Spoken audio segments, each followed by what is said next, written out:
Hey, salut à tous, j'espère que vous allez bien. Aujourd'hui, on se retrouve pour une nouvelle vidéo. Et dans cette vidéo, je vais utiliser deux palettes.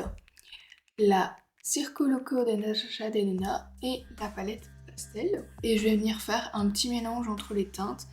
Car je trouve au niveau de l'harmonie, la pastel et la Circo Loco, elles s'accordent vraiment bien. La palette pastel est parfaite pour faire tout ce qui est teinte de transition. La palette pastel se présente comme ceci. Et la Circo Loco comme ceci. Comme vous pouvez le voir, j'ai déjà fait mon teint. Donc sans plus tarder, nous allons passer aux yeux. Alors je vais prendre tout d'abord la palette pastel. Et je vais partir sur du rose. Je vais venir prendre la teinte Fighter. Et je viens l'appliquer avec un pinceau fluffy. Et la disposer au-dessus de mon creux de paupière. Il me semble que j'avais déjà utilisé cette teinte. Et c'est un fard crème poudre, c'est pas une texture que j'ai l'habitude d'utiliser. Donc on va un petit peu lui donner sa chance. J'avais eu du mal à le travailler.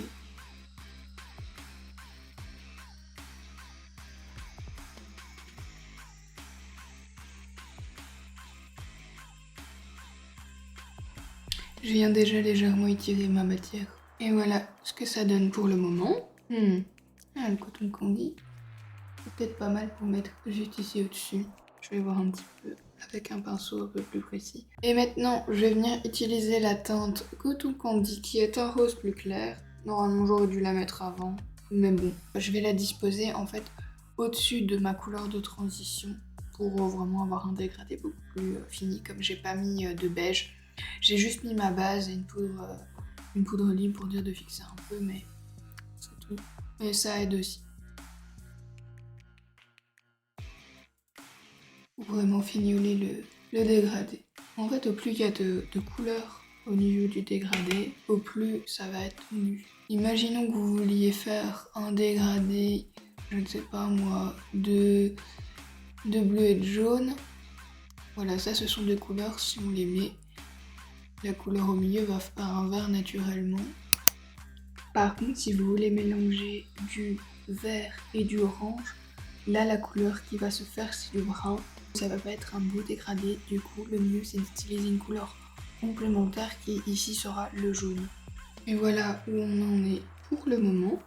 Maintenant je vais venir appliquer ma teinte d'intensité. C'est ce qui va permettre en fait de venir donner un petit peu plus de profondeur au maquillage.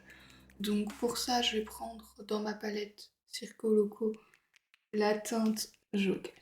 Et je viens la placer juste dans le creux. Et pour ça je prends un pinceau fluffy beaucoup plus précis. Faut toujours adapter la taille de ses pinceaux à la taille de sa paupière.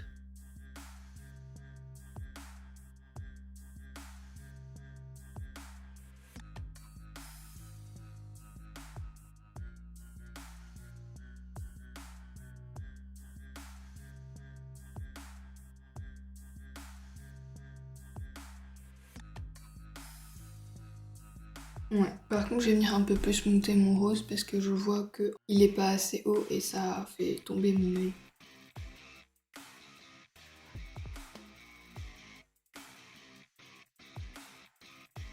Et voilà où l'on en est pour le moment. Et alors maintenant qu'est-ce que je fais? Est-ce que je mets un petit peu de couleur? Maintenant je vais reprendre ma palette pastel. Je vais venir prendre la palette Bora avec le même pinceau que j'ai nettoyé. Je reste tout le temps sur le même pinceau que j'ai nettoyé. Je viens appliquer mon Bora, mon mauve, en dessous de mon rose que je viens de mettre. En fait, au plus je progresse dans mon maquillage, au plus je descends au niveau des couleurs.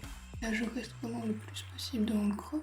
C'est vraiment par petites touches, parce que ce sont des fards colorés et j'ai pas l'habitude de travailler avec une palette aussi pigmentée. Donc, je peux faire aller doucement et faire quelque chose de construit et de défini que de me retrouver avec une grosse tache. On remarque pas de ce côté-là. C'est une blague? Qu'est-ce que tu nous fais? Ah, voilà.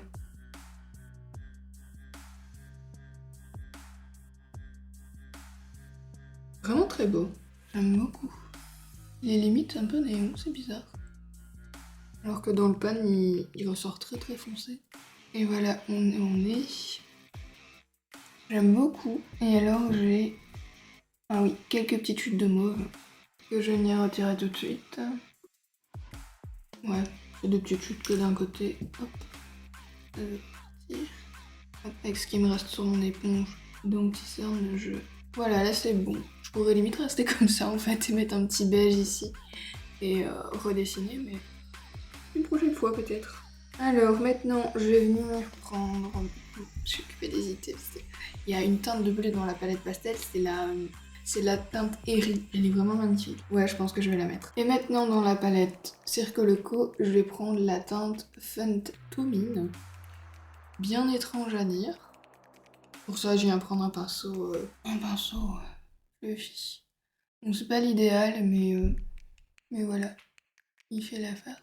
Et je viens tapoter dans le creux. Et j'ai l'impression de devoir manger mon mauve. Je vais venir en rajouter après, c'est pas grave. Oh, mais cette couleur. Oui, bon, je ne suis pas objectif, le bleu est ma couleur préférée. Bon, du coup, avec mon pinceau précis, je viens reprendre le mauve. Maintenant, je vais prendre la teinte Bubble. Toujours avec le même pinceau, c'est un bleu, donc voilà, tant qu'il est nettoyé entre. Et je vais venir l'appliquer entre mon bleu que je viens de poser et le mauve. Ouais, bon, tant pis, il couvre un peu beaucoup mon bleu de base. Ouais, c'était cette couleur, ouais, c'était cette couleur-là que je voulais mettre avant. Beaucoup mieux comme ça. Le dégradé sera beaucoup plus fluide. Passer directement à un bleu clair.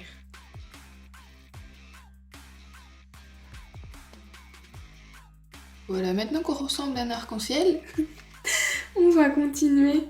Et cette fois-ci, on va prendre la teinte Eri, juste ici. Toujours avec le même pinceau que je nettoie entre chaque. Et du coup, c'est un bleu clair aussi. Et je viens l'appliquer au milieu de ma paupière. J'aime beaucoup. Quand on voit pas le bubble, une bubble on dirait qu'il se barre. Il nous dit au revoir, bubble.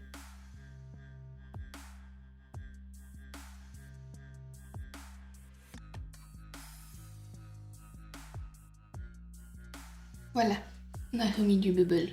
Alors, maintenant que nous en sommes arrivés ici, je vais passer à la teinte Zest. J'aime tellement cette couleur. Et cette fois-ci, j'ai changé de pinceau. Quand même, hein, on va pas tout le temps rester avec les mêmes. Non, en fait, les pinceaux, en fonction des teintes, si c'est que des teintes de rose, vous pouvez garder le même tant que vous nettoyez entre chaque. Pas changer la couleur. Et là, je viens prendre ce pinceau-ci. Je préfère avoir un plus précis, mais il est sale.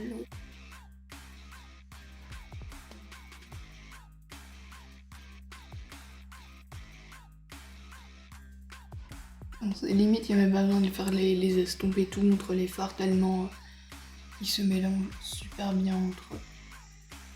Bon, au final, je l'ai déposé vraiment sur tout le reste de ma paupière. Et voilà où on en est pour le moment. Et pour terminer, je vais venir utiliser la teinte Limoncello. Et je vais venir la placer dans mon creux de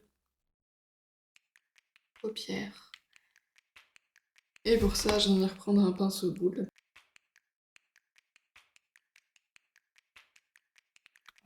Super lumineux. J'aime beaucoup. Bon, au final, j'étais censée partir sur du rose, je suis partie sur complètement autre chose. Mais bon, au moins, ça permet d'utiliser un maximum de teintes. Et pour faire mon raccord, je vais venir prendre la teinte Bubble. Je viens tout simplement l'appliquer, je vais pas faire plus. Et pour ça, je vais prendre un petit pinceau plat précis.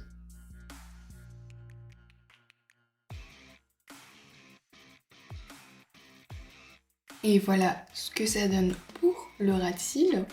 Voilà, je n'ai pas fait plus. J'ai déposé juste ma matière tout simplement. Maintenant, je vais venir mettre les crayons fossiles mascara. Et je reviens vous montrer ça. Et voilà ce que ça donne avec les fossiles et les crayons muqueuses. Pour les lèvres, moi je vais laisser comme ça, j'aime bien. Pour une fois, mes lèvres sont en très bon état. Autant les laisser comme ça, j'ai juste mis un petit baume, c'est tout. Et voilà, le petit look est terminé. J'espère que ça vous aura plu et si c'est le cas, n'hésitez pas à vous abonner, à liker et à commenter. Et moi, je vous dis à samedi prochain. Je vous fais plein de gros bisous. Au revoir.